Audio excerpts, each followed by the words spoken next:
Faudrait peut-être que tu baisses ton son, Ali. L'enregistrement est lancé, oui. Ouais. Et du coup, on a écho dans le micro.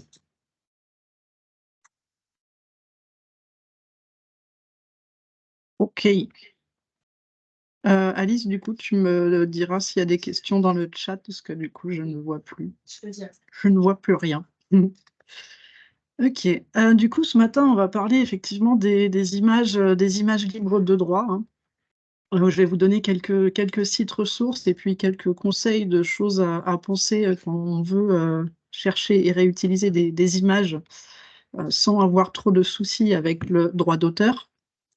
Parce que effectivement, comme Alice le disait en introduction, en bibliothèque, on a besoin d'images souvent pour faire pas mal de choses différentes, hein, que ce soit pour illustrer des supports de communication imprimés, que ce soit pour illustrer des publications en ligne, hein, que ce soit sur son site web, une lettre d'information, ses réseaux sociaux. On a souvent besoin de visuels divers et variés, hein, que ce soit des photos, des pictogrammes, des illustrations. Ça peut être aussi utile dans d'autres cas, par exemple pour les bibliothèques qui créent elles-mêmes leur exposition, ou même dans le cadre d'une signalétique aussi, hein, on peut avoir besoin de pictogrammes. J'en profite notamment, hein, la signalétique pour les personnes intéressées pour refaire la signalétique dans leur bibliothèque. Gwenaëlle est toujours là pour vous aider avec notre découpeuse vinyle et justement on utilise dans ce cadre-là des pictogrammes issus de sites d'images libres de droit. Déjà, première chose à faire, premier élément à faire passer, petite question, est-ce que sur Internet, on peut prendre et utiliser n'importe quelle image qu'on va trouver? Évidemment, la réponse est non. Ça serait trop simple, hein. C'est pas parce que c'est accessible et qu'on peut effectivement télécharger le contenu qu'on va trouver en ligne qu'on a le droit de l'utiliser. Et du coup, une autre question en lien, est-ce que si l'image elle est trouvée sur un site d'images gratuite, est-ce que je peux l'utiliser comme j'en ai envie? Oui, mais deux petites questions à se poser. Ce qui concerne notamment les licences d'utilisation. On appelle ça conditions d'utilisation, crédit ou licence. Mais en fait, même sur des sites dont les images sont estampillées gratuites, il faut souvent vérifier en fait ce que vous pouvez faire avec. Euh, parfois, on peut avoir comment dire, l'obligation de mentionner, de créditer, de citer l'auteur ou le site où on a pris l'image. Et ça, on ne le fait pas forcément. Et l'information sur l'utilisation de l'image n'est pas forcément très visible. Il faut parfois aller la chercher, hein. On aura l'occasion de le voir. Mais première question à se poser, c'est ça. C'est dans quel cadre je peux utiliser cette image? Est-ce que je dois citer l'auteur ou le site ou pas? Et est-ce que l'image, elle est modifiable? Est-ce que je peux l'adapter? Par exemple, si je télécharge une image gratuite et que j'y appose un logo, le logo de la bibliothèque dessus, ou du texte, ou autre chose, bah là, je suis dans le cadre d'une modification d'image. Donc, est-ce que j'en ai le droit? Donc voilà, c'est deux petites questions à avoir en tête. Alors, ça sera pratique pour la suite. Je sais que beaucoup utilisent, quand vous cherchez des images, je sais que beaucoup utilisent la solution de facilité.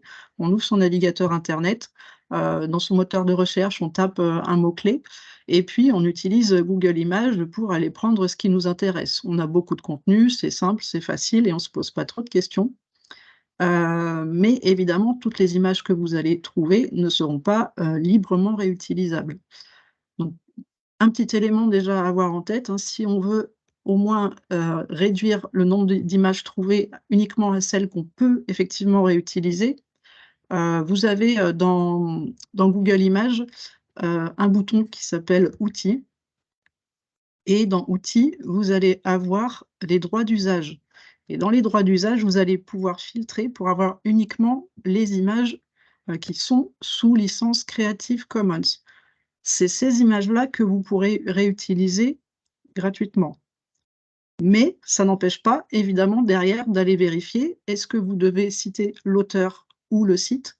est-ce que l'image est modifiable ou pas? Vous avez quand même voilà, ce petit travail de décortiquage à faire quand même. Donc Google Images, voilà, il y a des petites particularités à prendre en compte. Du coup, ce qui peut être peut-être le plus simple, c'est d'aller directement sur des sites qui proposent des images libres de droit, librement réutilisables, où vous n'avez pas à créditer l'auteur, à citer, le site, qui sont librement modifiables. Comme ça, vous êtes sûr que vous n'avez pas de soucis, vous vous posez pas de questions. Et pour ça, on a, alors il en existe d'autres, mais celui-ci, je sais qu'il est couramment, utilisé, par moi-même et par d'autres bibliothécaires aussi. C'est Pixabay. Alors Pixabay, on va retrouver dessus, des photos, des illustrations, mais aussi d'autres types de contenus, que ce soit des musiques, des effets sonores, des vidéos, des GIFs. Donc on a pas mal de contenus dessus. Hem, Du coup, sur Pixabay, alors l'interface est en français et vous pouvez faire vos recherches, en français, hein, donc c'est assez pratique. On a une petite sélection en page d'accueil, les coups de cœur de la rédaction. On a aussi quelques mots-clés en fonction éventuellement des tendances du moment. On peut aussi avoir les images les plus récentes, qui ont été poussées dans l'application. Donc on a vraiment de tout comme type de contenu. Hem On va par exemple faire une recherche pour que vous voyez un petit peu mieux comment ça se passe. Après, n'hésitez pas dans le chat à réagir, hein, si vous utilisez, déjà Pixabay. C'est un site qui est quand même assez connu. Donc quand on a fait sa première recherche, là, par exemple, pour le terme Halloween, je vois que j'ai plus de 10 000 images, donc il y a des chances que je trouve ce qu'il me faut. On a un premier menu avec, différentes options. On va pouvoir filtrer justement, est-ce qu'on veut uniquement des photographies ou est-ce qu'on veut des illustrations? On a aussi les vecteurs, on aura l'occasion d'en reparler, plutôt, à la fin sur les formats d'images. Les vecteurs, on va dire que c'est des illustrations, mais dans un format d'image spécifique. On retrouve évidemment ce que je vous disais tout à l'heure, hein, des vidéos, des GIFs, des musiques, des effets sonores, hein. Donc au-delà des images, on a aussi des contenus qui sont, exploitables dans d'autres cas, hein, pour des animations, voilà. Vous pouvez aussi, aller regarder ce que vous pouvez y trouver. Orientation, taille, c'est pas forcément ce qui est le plus utilisé. Ce qui va être utilisé aussi, ça va être les couleurs. Typiquement, est-ce que vous voulez que l'arrière-plan soit transparent? Alors là, par exemple, je vais prendre illustration, comme ça je vais affiner un petit peu. Donc là, on n'est plus sur des photos, on est plus sur du dessin, quoique ou pas du tout en fait. J'ai pas du tout les mêmes résultats qu'hier, mais c'est pas grave. On va prendre, hop, dans les couleurs, arrière-plan transparent, hop. Et là, on voit les petits carrés derrière, donc on a un visuel qu'on va pouvoir ajouter sur un autre élément ou une couleur de fond. Mais voilà, on a cet effet transparence qui peut être, pratique. On a aussi, possibilité de filtrer par couleur, si je veux plutôt des visuels avec, dans les nuances de vert, par exemple, hein, ça peut être, utile pour trouver des choses. Je cherche un petit truc sympa, je sais pas, je vais prendre, ouais, celui-là j'aime bien. Tac, un petit monstre. Et beh, une fois que j'ai trouvé l'image, qui m'intéresse, on a tout simplement le bouton télécharger. Et là, on va nous proposer du coup différentes, tailles d'images en fonction de ce qu'on veut. Ça, pareil, on en reparlera à la fin. Donc par défaut, il me propose, le format 1046 par 1280. On retrouve notre format vectoriel aussi, mais on aura l'occasion d'y revenir. Vous pouvez ouvrir l'image pour voir en taille réelle, ce que ça rendrait sur votre écran. On voit aussi qu'on a un bouton éditer l'image avec le logo que vous reconnaissez peut-être, hein, le logo de Canva. C'est-à-dire que si vous utilisez déjà Canva pour vos visuels, pour réaliser vos affiches, ou autres, vous pouvez envoyer comme ça directement l'image dans Canva pour la travailler sur votre support de communication. Et là, bah, tout simplement, je clique sur le bouton télécharger pour récupérer mon image.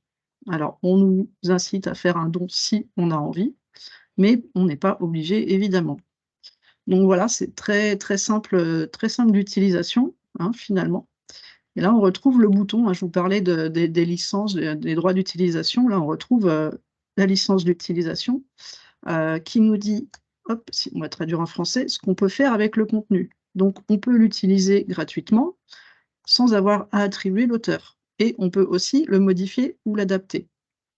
Voilà, donc essayez de repérer comme ça quand vous êtes sur un site d'images soi-disant gratuites, de vérifier s'il n'y a pas une mention, voilà, licence de contenu ou crédit ou quelque chose dans le genre pour voir vraiment ce que vous pouvez faire avec cette image si vous voulez être réglo finalement. Donc voilà, Pixabay est une ressource qui est assez intéressante à utiliser, que moi, ouais, c'est mon petit chouchou, on peut dire. C'est mon petit chouchou. Dans le même genre, il y en a d'autres aussi, hein, avec voilà, ne pas forcément pas avoir besoin de créditer l'auteur, modifiable. Mais là, par contre, on ne va pas retrouver d'illustration, on n'aura vraiment que des photos. Je vous ai mis trois autres sites hein, qui sont pas mal connus aussi. On a Pexels, PXIR et Unsplash. Donc, si vous trouvez pas, si vous cherchez une photographie, que vous ne trouvez pas votre bonheur sur Pixabay, vous pouvez toujours aussi aller voir sur ces différents sites, hein. On finira bien par trouver quelque chose. Mais souvent, voilà, quand on veut chercher une image, on tape un mot-clé, on n'a pas forcément ce qu'on veut, donc pensez aux synonymes. Il faut parfois faire plusieurs recherches pour arriver à trouver vraiment ce qui correspond. Parce qu'évidemment, chaque photo, chaque illustration est taguée et indexée avec des mots-clés. Et si votre mot-clé ne correspond pas à ce que l'auteur a mis, vous pouvez ne pas trouver votre bonheur alors qu'il y a forcément l'image que vous souhaitez quelque part. Un autre site aussi que j'aime bien, ça s'appelle Freepik. Donc, idem, on va retrouver les photos et illustrations, et puis aussi alors, des vidéos et puis d'autres modèles de maquettes, là plutôt pour les graphistes. Là, on est toujours dans l'utilisation gratuite possible des images avec modification. Par contre, là, il va falloir créditer l'image. Alors après, ça peut se faire assez facilement. Alors sur Freepik, ça se présente comme ça. Donc idem, on a une barre de recherche où on va pouvoir chercher ce qu'on veut, hein, et puis on voit notre rubrique photo aussi. Là, idem, hein, on est en français. Parce qu'on trouve beaucoup de sites de contenu aussi, mais qui sont en anglais. Donc je vous ai fait un peu l'impasse là-dessus, mais on trouve pas mal de choses aussi. Alors Freepik, voilà. Là, j'ai fait une recherche, par exemple, à livres. Et on voit qu'on a des illustrations, des photos, on a différents types de contenus, même des petits pictogrammes. Déjà, la première chose qu'on va faire quand on fait une recherche dessus, c'est de filtrer par licence pour avoir uniquement les gratuits. Vous en avez d'autres avec une petite couronne. Ici, là, par exemple, on en a un avec une petite couronne. Là, il faut payer, évidemment. Pareil, si vous voulez faire abstraction du fait de créditer le site où vous avez pris l'image, il faut passer à la version payante. Mais on va juste prendre hop, la licence gratuite. Comme ça, on sait qu'on n'aura pas trop de soucis. Vous avez aussi différents filtres sur le côté. L'intelligence artificielle étant un petit peu partout, vous pouvez choisir d'exclure les images générées par intelligence artificielle ou pas. Idem, hein, on a aussi le choix de couleurs. Est-ce qu'on veut un visuel avec des gens ou sans personnes, avec le nombre de personnes? Donc on a des petits filtres comme ça qui vont assez loin. Le format de notre visuel, le style aussi, si on veut un style particulier. Et autre chose aussi qui est intéressant avec Freepik, vous avez sur certaines images la possibilité de les modifier. Donc, vous avez un éditeur en ligne. Vous allez pouvoir ajouter un filtre de couleur, ajouter du texte par-dessus l'image. Vous allez faire comme ça pas mal de petites modifications. Donc là, voilà, l'intérêt, c'est que vous avez, au-delà de la recherche d'images, si vous êtes intéressé, vous avez une fonctionnalité qui vous permet d'éditer directement votre visuel. Par exemple, celui-là, pourquoi pas. Hop. Là, pareil, on a notre bouton télécharger. Hop. Et on nous propose, pareil, différents formats d'images. Alors, c'est pas, là, on voit que le format original, les dimensions sont assez conséquentes, ça doit être la photo d'origine, donc on n'a pas besoin d'avoir quelque chose d'aussi grand. Un format moyen, ça convient très bien, mais on y reviendra plutôt à la fin. Donc là, pareil, je télécharge mon image sans souci. Là, on voit la mention crédit requis. Et si je clique sur la petite bulle d'information, on nous explique comment justement on peut créditer un visuel. Selon l'usage, si c'est un usage web ou selon si c'est pour imprimer sur un document imprimé finalement, à chaque fois on va nous expliquer comment on peut faire. Typiquement sur un site web, on peut avoir une page dédiée, dédiée au crédit. Ça peut être dans les mentions légales, mais ça peut être ailleurs, hein, ils le mettent bien, hein. Donc, on va avoir un code à copier-coller directement dans notre page web pour pouvoir créditer l'image. On n'est pas obligé de créditer image de FreePic directement sur le visuel. Évidemment, l'idée, c'est d'avoir quand même un visuel pas trop pollué d'autres éléments. Et pareil, si c'est imprimé, souvent sur les documents d'impression, on peut avoir une petite mention dans un coin imprimé par telle entreprise, ne pas jeter sur la voie publique ou quoi que ce soit. Et du coup, vous pouvez très bien voilà, rajouter crédit photo, image FreePic en discret dans un coin, et là, vous êtes réglo par rapport à la plateforme. Donc finalement, voilà, c'est plus simple de ne pas avoir à citer, à créditer l'auteur ou le site, mais s'il y a besoin de le faire, voilà, c'est pas non plus un frein délirant. Et du coup, je vais refermer ça. On a, voilà, ce que je vous disais tout à l'heure, la fonctionnalité pour éditer notre image. Et là, on va se retrouver dans l'éditeur de FreePic. Va-t'en. Où on retrouve une interface un petit peu à la Canva. En fait, on va pouvoir donc choisir nos filtres, on va pouvoir recadrer, on va pouvoir voilà, faire différentes petites choses, ajouter des éléments. Donc là, typiquement, ça rame. Ça vient, voilà. Donc, ajouter différents éléments, ajouter du texte aussi, hein, si on a besoin de rajouter du texte. Donc, si vous utilisez déjà Canva, ça va vous parler. Voilà, très simplement. Et puis, vous avez le bouton Download en haut pour récupérer votre visuel. Donc voilà, là, l'intérêt de cette plateforme-là, c'est que ça va un petit peu au-delà de Pixabay. Vous pouvez également directement en ligne éditer vos images si vous avez besoin. Et vous avez plein de petits filtres pour arriver à trouver votre bonheur. Un autre type de site aussi que j'aime bien et que j'utilise de temps en temps, c'est Undraw. Alors lui, il est spécialisé dans les illustrations. Vous ne trouverez pas de photos. Là, on est dans la même logique d'utilisation de l'image librement et gratuitement sans créditer l'auteur. Et là, les joies du direct. Hop. Euh, donc, vous avez un style qui est assez reconnaissable, hein. Typiquement, voilà, c'est un collectif d'illustrateurs qui a fait ces visuels. Vous avez de tout sur tout. Alors, c'est en anglais, mais c'est pas grave. Si je fais un clic droit, normalement, dans les navigateurs, maintenant, on peut traduire en français. Voilà. Là, je sais que là, je peux retrouver mon bouton de recherche. Alors, les recherches, c'est mieux de les faire en anglais, évidemment, mais c'est pas grave. Il y a des mots qui s'utilisent, qui sont les mêmes en français ou en anglais. Donc, par exemple, là, je cherche le terme image et je vais pouvoir trouver, par exemple, voilà, un visuel que moi j'ai déjà utilisé pour un atelier transfert de photos du smartphone à l'ordinateur. Donc là, j'ai mon visuel avec le bouton download. Je télécharge, je choisis soit le format PNG, ce que vous pouvez peut-être prendre au début pour commencer, ou le format SVG. Et ça se fait en 2 clics et j'ai récupéré mon image que je peux réutiliser. L'intérêt, au-delà du fait que ça soit illustré et qu'on ait un style un petit peu comme ça, assez épuré, l'intérêt, c'est que vous avez un bouton de couleur où vous allez pouvoir vraiment choisir en fonction de votre charte graphique. Ça va adapter tous les pictos, hein. Donc, il y a une même base dessinée finalement, et puis un élément coloré que vous allez pouvoir adapter en fonction de votre charte graphique, hein.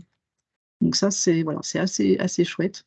Là, j'ai choisi une couleur au hasard, mais vous pouvez rentrer le code qui correspond à la couleur de votre charte graphique. Voilà. Donc, c'est peut-être l'occasion de se mettre un petit peu à l'anglais. Mais il y a beaucoup de sites d'images qui fonctionnent en anglais. On s'y fait assez facilement. C'est des recherches sur mots-clés. Je prends Halloween, c'est assez facile. Si on prend l'astronomie, bon, ben, c'est astronomie avec un Y à la fin. Finalement, on s'en sort assez facilement. Donc, je vous ai mis deux autres sites, Blush et Storyset, qui sont un peu dans le même genre, comme ça, avec des illustrateurs qui ont une certaine patte dessinée qui est assez chouette. Et Storyset, c'est celui qui m'a servi pour la page d'intro du PowerPoint. Je l'ai déjà abordé très rapidement, mais vous avez aussi pour les personnes qui utilisent Canva, ou si vous ne l'utilisez pas, c'est peut-être l'occasion aussi de vous y mettre.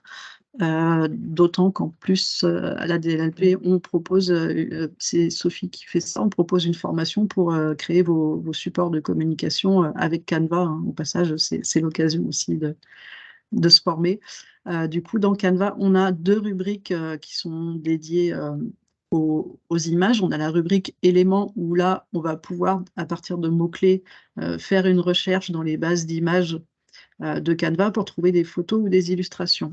Et les bases d'images de Canva, on va trouver des visuels issus de Pixabay, de Pexels, mais aussi d'autres bases d'images, hein. Il y en a plein, plein, plein, plein. Donc là, en fait, si vous utilisez Canva, vous n'avez pas forcément besoin des différents sites que je vous ai montrés jusqu'à présent, hein. Vous pouvez très bien faire ça directement à partir de la rubrique éléments de Canva. Et puis, une fonctionnalité qui est arrivée il n'y a pas très longtemps, c'est l'option, l'application du texte à l'image. Parce que dans Canva, vous pouvez ajouter des applications complémentaires, hein, qui vont vous permettre de créer directement depuis Canva un QR code ou de faire plein d'autres choses. Mais dans cette rubrique application, vous avez une application qui s'appelle du texte à l'image, où là, je vous ai mis sur le côté droit un exemple de ce qu'on peut faire.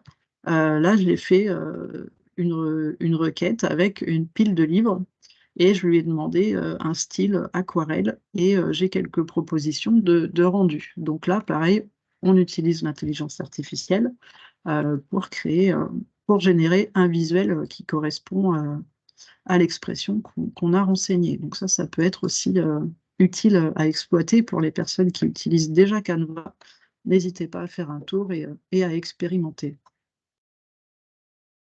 Euh, on peut aussi parfois avoir juste besoin d'une icône, d'un petit pictogramme, que ce soit pour les types de documents de son catalogue, pour un support de communication aussi. On n'a pas forcément besoin d'une grande photo ou d'une illustration, ou juste un petit icône.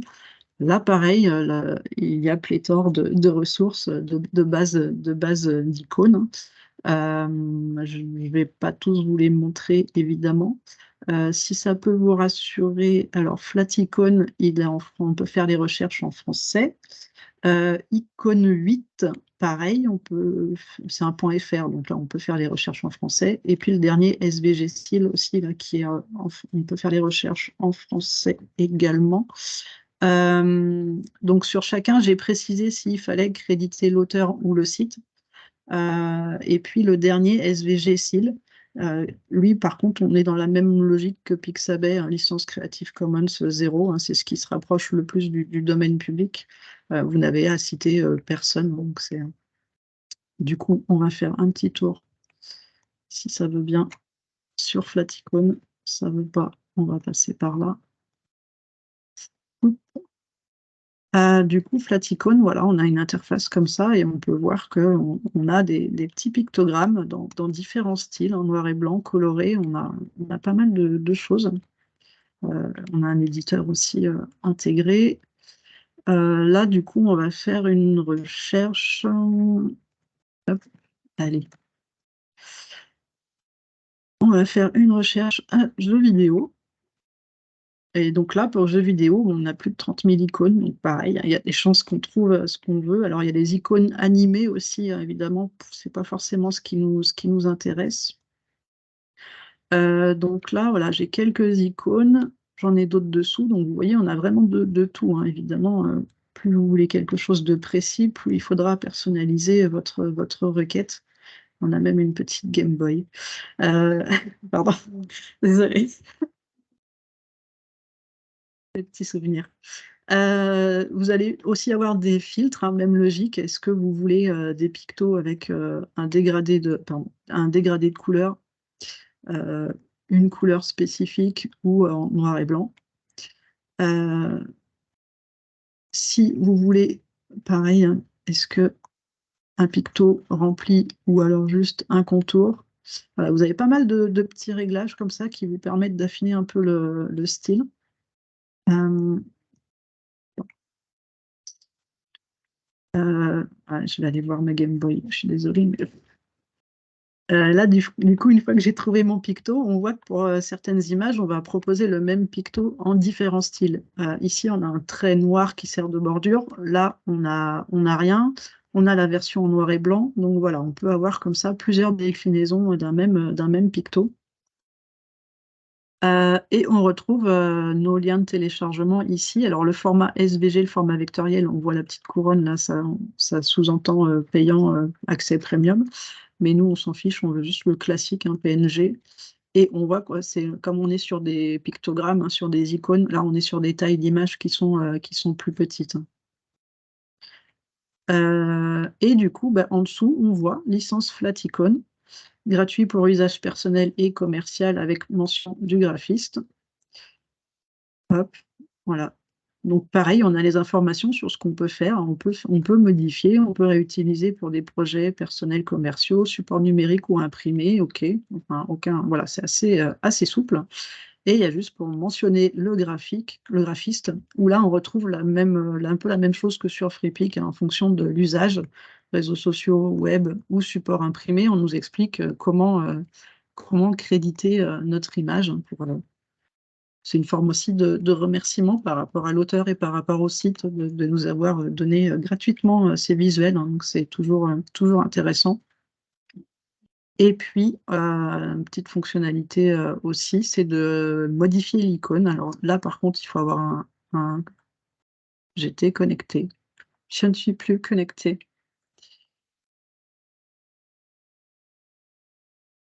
Il faut avoir un compte, mais du coup, c'est assez sympa parce qu'on peut faire des petites choses. Déjà, toc, toc, toc. Alors, bon, là, j'ai pris une image qui était déjà en multicolore, donc le changement de couleur n'a pas trop d'intérêt ici. Mais j'aurais pris un visuel en noir et blanc, j'aurais pu changer la couleur. Je peux aussi rajouter un arrière-plan sous forme ronde, sous forme un peu carré au coin arrondi, comme ça, dont je peux aussi choisir la couleur et la taille. Donc là, ça vous permet, voilà, par exemple, de créer vos pictogrammes de manière un peu personnalisée. Vous prenez un visuel, un picto déjà existant, et puis vous customisez la couleur, l'arrière-plan, le contour que vous allez mettre ou pas. Je peux même affiner les traits si je veux que ce soit plus ou moins gros. Donc voilà, on a un éditeur en ligne qui est assez minimaliste, assez simple à utiliser, mais qui peut avoir un intérêt. Évidemment aussi, je peux faire plein de petites choses, plus ou moins jolies, mais c'est pour vous montrer ce qu'on peut faire avec. Et puis ensuite, on télécharge notre visuel sans souci au format qu'on veut. Voilà, donc ça c'est assez chouette. Loup. Et on vous rappelle à chaque fois de mentionner évidemment qui de droit. Voilà, donc FreePic, c'est pareil, hein, un outil qui est assez intéressant. Et un petit dernier, lui, du coup, qui reprend les images de Pixabay, qui reprend les... Ouais. Et là, c'est indiqué clairement, hein, tous les contenus sont sous licence Creative Commons 0, donc vous pouvez les réutiliser sans citer l'auteur, sans citer personne, vous pouvez les modifier, et voilà, et pas de souci. Et alors là, il est assez simpliste, mais ça peut faire le job aussi en fonction de ce que vous recherchez. Par exemple, vous cherchez un picto sur le cinéma. Euh, Là, ouais, celui-ci est pas mal. Là, en fait, vous avez en haut des couleurs. Et du coup, bah, c'est un peu le même principe de Undraw qu'on a vu tout à l'heure. Vous allez pouvoir choisir la couleur et le visuel va passer dans la couleur qui vous convient directement. Vous avez des couleurs au choix, mais pareil, hein, si vous avez une charte graphique à respecter, vous allez pouvoir choisir la couleur qui correspond à votre charte graphique et les visuels vont passer dans la bonne couleur. Voilà. Tuc. Et là, pareil, vous avez les différents formats. Et pour pas déborder le temps, j'informe Alice qu'il me reste plus que 2 slides, donc ça va le faire. Il y aura une petite question aussi. Ouais. Question sur Unsplash, ok, ça marche. Donc voilà, là c'est voilà, je vous ai montré le flat icon et puis le dernier SVG Seal. Et puis il y a pour personnaliser, du coup, comme on a vu un peu sur flat icon, hein, on part d'une base d'un visuel de base et puis on veut personnaliser la forme, la couleur et puis le fond éventuellement. Je vous ai mis aussi un outil gratuit à télécharger, hein, Iconion. Et puis sinon il y a des équivalents outils en ligne, hein, flat icon, mais il y a 2 flat icons. Mais je vous ai mis les liens, donc si ça vous intéresse, vous pouvez très bien aller creuser ça. Vous avez de la matière. Tac. On a vu que du coup, selon les sites, on pouvait avoir plusieurs tailles d'images. Donc je ne vais pas vous dire quoi faire parce que ça dépend. Est-ce que vous voulez un visuel pour imprimer sur un petit flyer ou sur une grande affiche en format A0 ou est-ce que c'est pour un usage web? Donc je ne vais pas vous dire quoi prendre et quoi faire. L'idée, c'est de penser à l'usage. Si c'est pour un usage web, vous n'avez pas forcément besoin de prendre une image avec une taille délirante. Là, par exemple, là, j'ai une taille originale 8000 pixels par 5300. Il faut savoir qu'un ordinateur, les ordinateurs récents, une image en plein écran, la taille de l'écran de votre ordinateur, on est sur du 1920 par 1080 pixels. Donc, si vous n'avez pas besoin que votre visuel s'affiche en plein écran, ce n'est pas la peine de prendre une dimension énorme, en fait. Donc voilà, avoir cette petite chose en tête. Pareil, si on imprime sur un flyer, on n'a pas besoin d'avoir une image en super grande définition, c'est pas la peine, pas du tout utile. Donc l'idée, c'est d'arriver à trouver un peu le bon compromis pour que l'image soit suffisamment petite, mais sans que ça nuise aussi à la qualité. Si on voit les pixels, si l'image est floue et pas nette, évidemment, c'est pas beau. Mais en même temps, c'est pas la peine qu'elle soit trop grande, notamment si c'est dans le cadre d'un affichage web, où là, ça peut alourdir le chargement de la page et c'est pas très agréable d'attendre que l'image s'affiche et ça occupe de la place inutilement. Donc l'idée, c'est ça, pensez à l'usage que vous allez faire de votre visuel, et puis faites des essais, voyez ce qui vous convient le mieux, et puis pensez à le noter en fait pour le jour où vous avez besoin de retrouver une image et de ne pas avoir à vous re-questionner sur quel format, quelle taille il faut que je prenne. Notez-le, comme ça vous gagnez du temps pour les prochaines fois. Et un dernier élément qui est intéressant aussi à avoir en tête, c'est sur les formats de fichiers. Alors, on l'a vu rapidement, mais selon les sites, on a différents formats proposés. JPEG, PNG, SVG, parfois autre chose. Et peut-être que tout le monde n'est pas au clair avec ça. Disons, on va dire, alors je vous ai mis une illustration pour les formats JPEG et PNG. Les deux, on est sur des formats d'images compressés, mais il y en a un qui conserve la transparence et pas l'autre.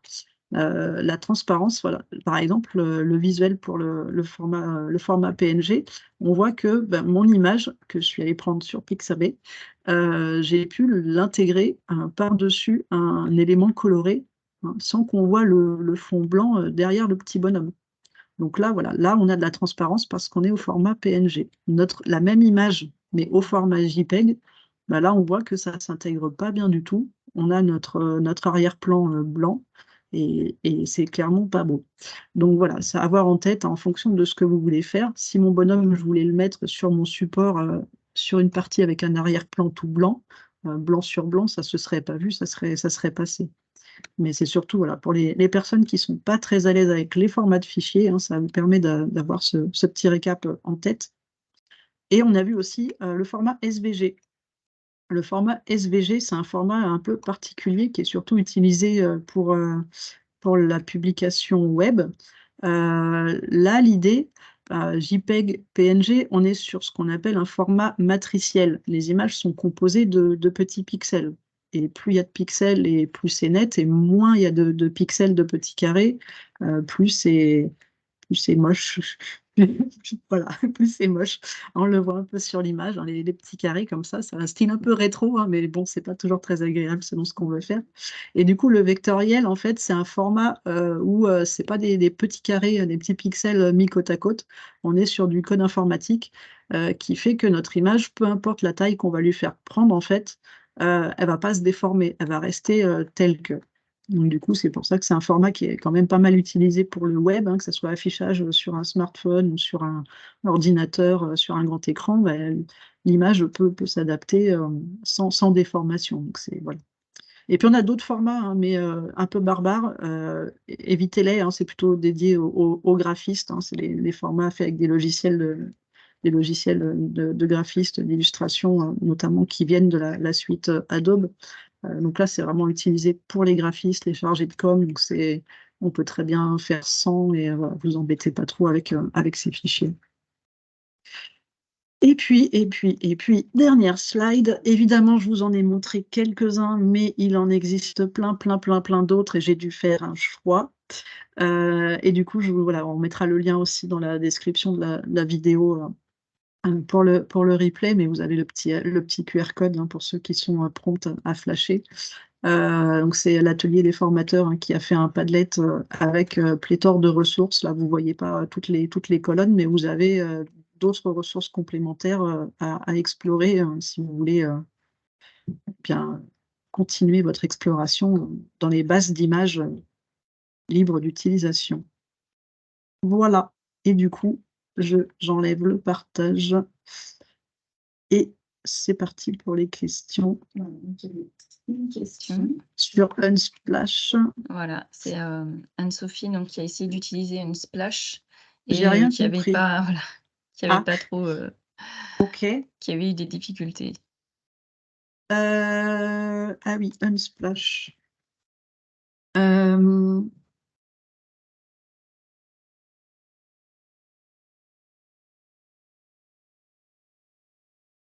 Par rapport au mélange des licences. Ah, par rapport au mélange des licences, là, on a un bouton en savoir plus sur la licence Unsplash. Alors, pour moi, l'idée, c'était un peu comme Pixabay. Alors, utilisation libre, télécharger, utiliser gratuitement.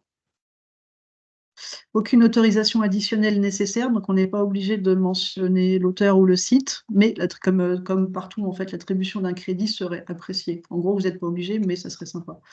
Est-ce que tu partages quelque chose là, Alice? Ah, pardon, On voit pas. j'étais sur le site. Attends, du coup. Ouais, alors je reviens. Hop. Je suis sur la page d'accueil de Unsplash et là j'ai une partie en savoir plus sur la licence Unsplash. Je suis allée dessus et là on me dit qu'on peut les télécharger gratuitement, pas d'autorisation additionnelle nécessaire, voilà, pas besoin de créditer, mais on peut. C'est répété là aussi. Donc pour moi, en fait, ça c'est simple, hein, on peut les réutiliser comme on veut. C'est pour ça que je l'avais mis dans le même lot que Pixabay. Voilà, je ne sais pas quelle était la problématique. Peut-être Anne-Sophie, si tu peux. Alors, vas-y, je sais pas ce qu'il y a. Quand on change des photos et qu'on tombe sur une image, ce n'est pas vrai. Ah ouais? Alors peut-être qu'il y a des intrus. Qu'est-ce qu'on pourrait trouver par exemple? Alors après, il y a une version premium aussi en Unsplash Plus. Ouais, il faudrait voir avec un. On va essayer d'en prendre un au hasard. Là, on a utilisation gratuite sous la licence Unsplash, donc il n'y a pas de souci. Faudrait avoir un cas en fait. Ouais, faudrait avoir un cas, je sais pas. Est-ce que ça serait pas les Unsplash Plus? Là, on a un autre type de licence, plutôt. Crocodile. Ouais, alors je sais pas si on va avoir les.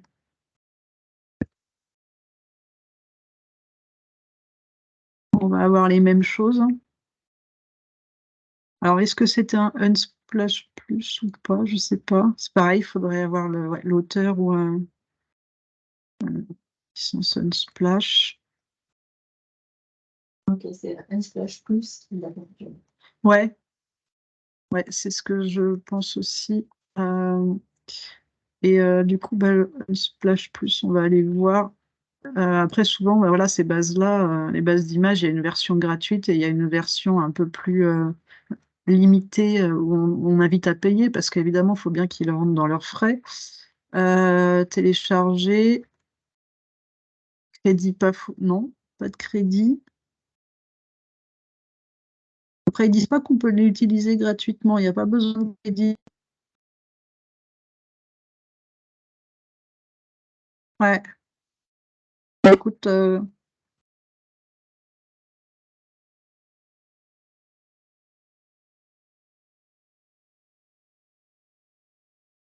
ouais, je pense que ça va être partie de ça, ouais, ça va être une option premium en fait, comme on peut avoir sur d'autres sites, sur Freepix ou les autres, on avait les petites couronnes où là on passait dans le cadre d'une version payante. Ouais. On peut avoir éventuellement accès à plus de droits, plus de droits, plus de photos. Donc là, l'idée, ça va être, je sais pas si on peut filtrer. Là, par exemple, on a le bouton licence qui nous permet de filtrer uniquement les gratuites. Comme ça, on vire les photos Unsplash Plus et on n'a pas trop de soucis. Et là, du coup, on a des crocodiles. Voilà. Ok, super. Peut-être, désolée, mais j'ai complètement oublié ça tout à l'heure. Juste sur Pixabay aussi, parce que c'est quand même celle que vous avez peut-être le plus de chances d'utiliser. J'ai oublié de parler juste de cette première partie-là. En fait, là, évidemment, pareil, si c'est gratuit, il faut bien qu'ils trouvent un financement. Donc, ils mettent en première ligne les images qui viennent de eStock ou iStock.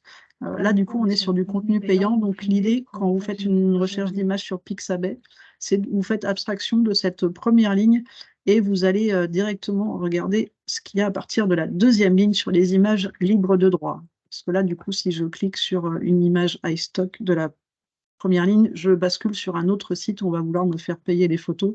Donc, juste à avoir ce petit truc en tête, hein, vous squeezez cette première ligne, vous passez directement à la partie image libre de droit et vous vous faites plaisir.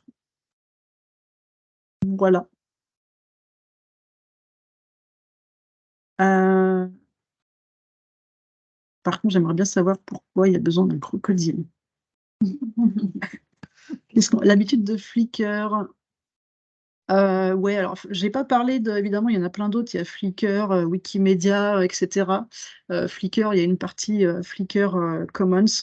À l'usage, quand on cherche des photos, on passe beaucoup de temps et on trouve pas beaucoup de contenu pertinent ou adapté. Du coup, j'ai préféré le squeezer, ouais. Squeezer ces ressources-là. Évidemment, ça existe, hein, mais niveau pertinence, c'est un peu plus compliqué.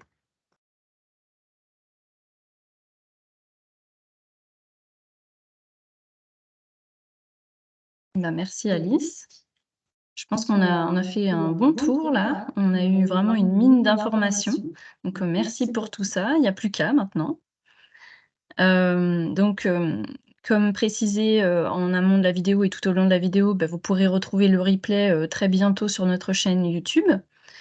Et puis, on va s'arrêter là pour les formats flash pour la saison estivale.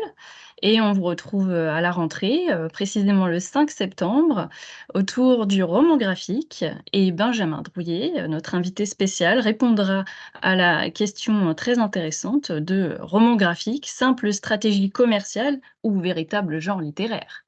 Donc, réponse à la rentrée. Et d'ici là, passez un bel été.